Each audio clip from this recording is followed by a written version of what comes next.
Hey, Chief. Grace? Hi, Luis. Yeah, I'm fine, I hope. Actually, we're looking for a gypsy who set up a tent without a permit. Have you come across her? No, I can't say I have. Hey, look, why don't you two go have some fun? I'll keep an eye out for this gypsy while I'm making my security rounds. Thanks, Luis, but this has gotten kind of personal. I want to find her and give her a piece of my mind. She's been upsetting friends of ours with her fortunes.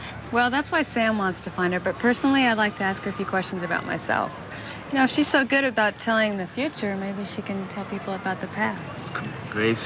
You haven't bought into any of that fortune-teller nonsense. No, I know, but, you know, I've never been so desperate to find out whether I had a family or not. Or maybe I even have a sister out there, somewhere. Grace, I'm sorry. I can't even imagine what it would be like not to remember the first 20 years of your life. I gotta agree with Sam here. I mean, you're not gonna find anything from some hokey carnival act. Yeah, you're both probably right.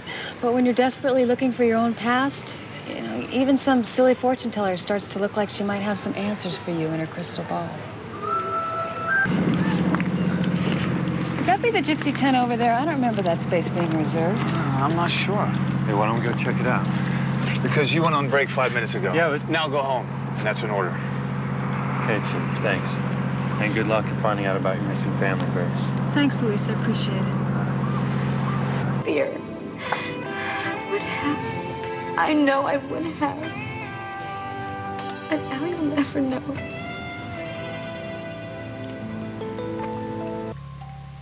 You don't even know me, Ethan. Except as some nameless wacko covered you with paint and then milkshakes and then barbecue sauce. You actually think I did it on purpose. That I'm some demented local loony with a grudge against you. I swear, it was just an accident. Well, 3 accidents. As if I could ever hate you. What is it that they say? People are all thumbs around the person they love. Well, it must be true. Because I love you. And I swear I'm not usually this clumsy. If I only had one chance, you would realize I was the right woman for you. I was the one you were supposed to marry, Ethan. Over my dead body.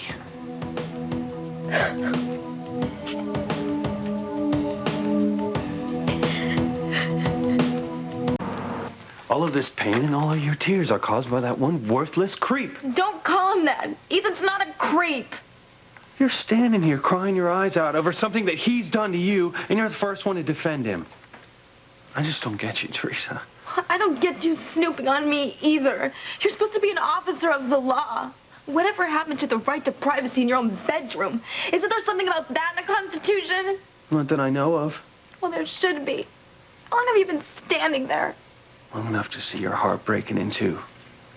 Now, what has Ethan done to you? Nothing. He doesn't even know I exist except for some horrible jinx in his life.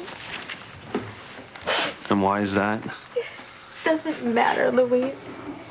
You can be glad it's all over. All my dreams of ending up with Ethan. So you can celebrate now. Well, you told me you'd given up on Ethan. What happened? I saw him propose to his perfect-up girlfriend, Gwen Hotchkiss.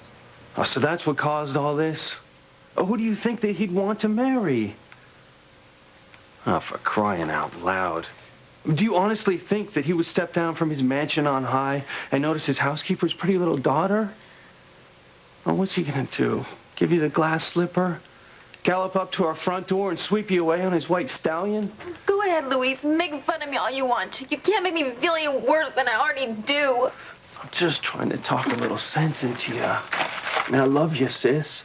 But Ethan's gonna marry within his class. And that's what people like him do. I get it, Louise.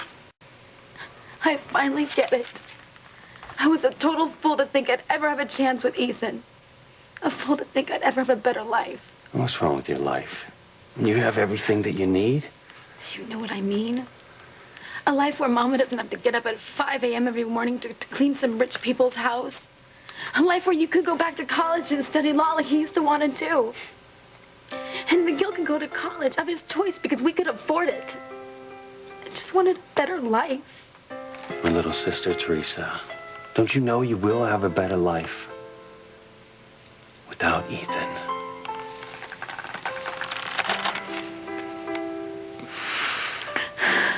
To me, Luis, I just didn't want to see you get hurt like this. I wouldn't let myself see what was so obvious to you and everybody else. What's wrong with me, Luis? Nothing's wrong with you.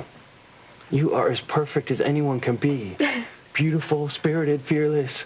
Yeah, a little flaky sometimes, but that's what makes you even more precious to me. Now, I don't know why anything you do shocks me.